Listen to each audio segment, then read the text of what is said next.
Hey guys, Pete Weintraub, permanent weight loss specialist here. Thanks so much for checking out the Weight Loss by Pete daily vlog here on YouTube and my podcast, which you can find on iTunes, SoundCloud, and Stitcher.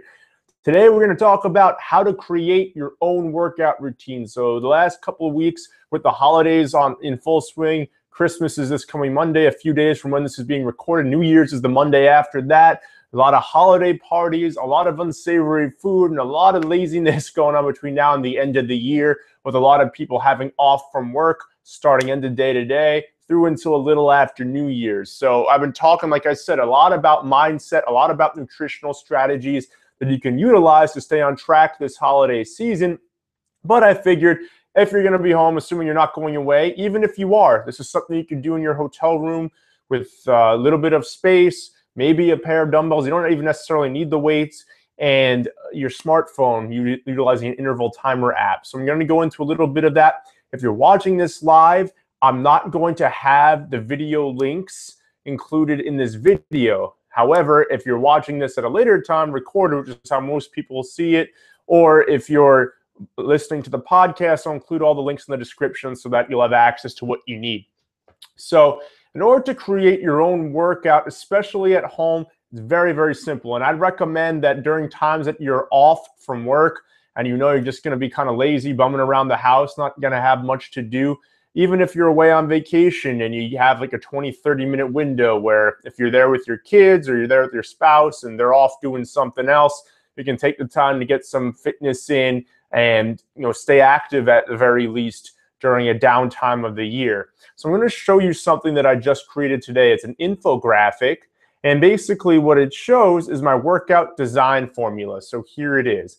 Basically, you want to do a couple of different things. So for starters, you want to pick an interval training strategy. So before I even show you this, excuse me, I'm going to go over my interval training strategies. So there's two types of, or methods I should say, of interval training that I incorporate with my permanent weight loss clients and group members. Number one, we do Tabata interval training. And what's Tabata? Very simply put, Tabata is a 4-minute interval training circuit where you'll do 8 sets of exercise. So in each set, you're going to be doing 20 seconds of that exercise followed by 10 seconds of rest. And now in the 8 sets, you could do 8 different exercises. You can do 2 different exercises, which is usually what I do both personally and with my clients. So we'll do a pair of exercises, do exercise 1 during set 1, exercise 2 during set 2, and we'll alternate 4 times each. And that's the Tabata interval. So again, 20 seconds on, 10 seconds off. You can also do, you can do 8 individual, you can do pairs, or you can do 4 and 4, whatever you want to do, whatever you can fit into 8 sets. So that's Tabata in a nutshell. You can very simply set that up on an interval timer app. So if you're watching the recording or if you're listening to the podcast, and if you're listening to the podcast, this is going to be included in the description so you can access that video on YouTube. If you're watching this on YouTube and there's a card above, or there just was a card above, and you'll be able to access my video on how to download and utilize an interval timer on your smartphone or tablet. So that's number one. Then there's high intensity interval training. So very similar to Tabata, the only difference is you're much more free in terms of how many sets you're doing and in terms of what the intervals are. So for example, you don't have to stay within 8 sets. You can do fewer sets if you want, or you can do more sets. Typically, I'll do a minimum of 8 sets during high intensity interval training, or I'll usually add on maybe a few more as well. I can go up to 12 different sets. And again, you can do 12 different exercises during that time. If you're doing 12 sets, you can do 6 and 6. You can do a pair. You can do 4 sets of, 4 rounds of 3. But basically, you can do whatever you want in that set range. The only thing that you can change too, well, not the only thing, the other thing that you can change too, excuse me, is that instead of just doing 20 seconds of work, 10 seconds of rest, you can do 30 seconds of work and 15 seconds of rest, or 40 seconds of work and 20 seconds of rest. You can even go above and beyond that, or you can do anything in between. So again, you can be much more liberal with the interval durations. Usually I like to do them at a 2-to-1 ratio. That tends to be best. That way you get a little bit of a breather, especially if you're doing a tough resistance exercise or a tough plyometric calisthenic exercise. You get a little bit of a breather before moving on to the next thing. So that's high intensity interval training in a nutshell. Again, I linked the card earlier in this video, so you might have to go back a couple of minutes to view that, but or you can go in the description below if you're listening to the podcast, and it'll show you the intervals so you can kind of see it, put it into your phone, obviously be able to use it during the workout, but also it might give you a good visual as to how that type of workout would play out. Now, we're going to go into what I showed you before, which was my design formula, okay, my workout design formula. So basically the way that that works is I like to start off on the ground. And what do I mean by the ground?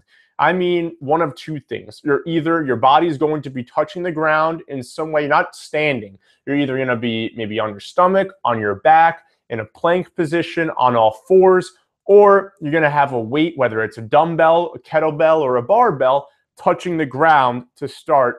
And throughout the movement, you're going to be touching the ground. So a couple of examples, and I don't have a ton of cards to play with, so I'll send you. One example is like a bicycle crunch as a ground exercise. A weighted variation of that would be a deadlift. So whether it's using a dumbbell deadlift, or you're doing a barbell deadlift, or even a kettlebell deadlift, those are ground exercises because, again, you're either completely on the ground yourself, or touching the ground constantly throughout the movement, all right? So that's a ground movement. Secondarily, a midline movement. A midline movement is when you're standing up and you're not doing anything that incorporates continually touching the ground with a weight or with another part of your body that's not your foot, or you're not going overhead with either your arms or a weight in your hands as you press overhead. So some examples of a midline exercise are something like an ice skater, which I've put a card to here in the YouTube channel. If you're watching the video, if this is a podcast, I'm including a link to my exercise library on YouTube, so you can feel free to reference that. Just look up ice skater, you'll get an idea. Another example is a chainsaw row. So a chainsaw row is a transverse plane movement. Basically, it's kind of like a dumbbell row, except you're twisting your body, you're reaching across your body, twisting and pulling it up towards your face. And again, there's a card there for that. That is an example of a midline. And in terms of the transverse or twisting exercises, I like to get in at least one per workout. So maybe in the beginning, that's the best time to do that, all right? It doesn't always have to be a transverse movement, but those are a couple of examples of midline movements. So again, long story short, for the midline, you're not touching the ground with anything other than your feet, and you're not reaching up overhead with your arms or with a weight, all right? Then the third type of exercise is the overhead exercise. And basically, it's exactly what it sounds like. You're either pressing your arms or you're pressing a weight overhead. So a couple of examples are either a push jack. So it's kind of like a jumping jack, except instead of coming around with your arms, you're pushing straight up. And again, I'm going to put a card there in terms of the YouTube video for that. Again, if you're listening, just reference the link to my exercise library in the description of this video. Or a weighted version is my shoulder press variation. So there's 3 shoulder press variations in my YouTube video. There's regular shoulder presses, there's the push press, and there's the push jerk. Those are also very common in CrossFit. So I've included cards for those things as well. You can check those out. And again, if you're listening, just check out my exercise library on YouTube. That link is in the description below. So basically, that's really all you have to do. If you're doing a high intensity interval training workout, or you're doing 8 different exercises for your Tabata circuit, the next exercise after the 4th would be another ground exercise, then a midline, then an overhead. So you can also think about it as like down, up, down. I just don't like, DUD isn't a great acronym. I thought of other acronyms too, like GMO, ground, midline, overhead, but GMO, genetically modified organism, has a negative connotation to it, so I don't want to go about it that way. But that's basically how I structure all of my workouts. And again, a lot of the exercises that I do with my permanent weight loss clients, both the ones I see in person, as well as the ones that I create online programs for, can be found on my YouTube channel.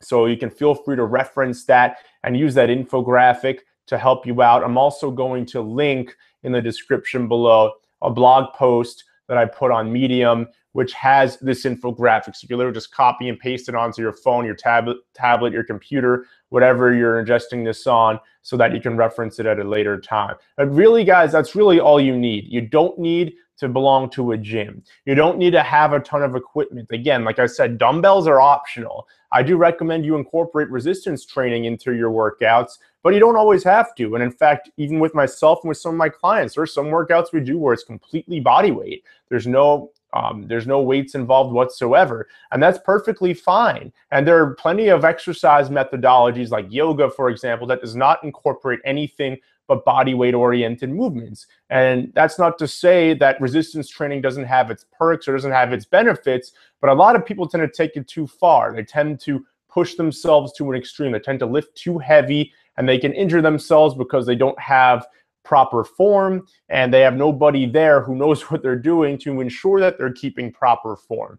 I personally, in my lifetime, power lifted in my late teens into my early 20s.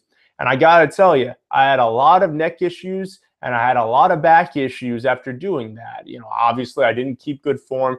I was young, I was stupid. All I cared about was lifting more weight. It didn't matter what it looked like, provided I pushed it up or pulled it up in some semblance of what it's supposed to look like. So obviously I don't really like that type of stuff, and that's why I don't recommend a lot of people do CrossFit, especially when the workouts are very heavy weighted exercise, especially the Olympic lifts. Those are very complicated movements. They're not very easy to master. Even compound lifts like deadlifts, squats, like a back squat, and a shoulder press or a push press or a push jerk, even though those are simpler exercises, those are still a little complicated, especially if you haven't done them before and you haven't really done much exercise. You don't have the best posture or functionality at this point.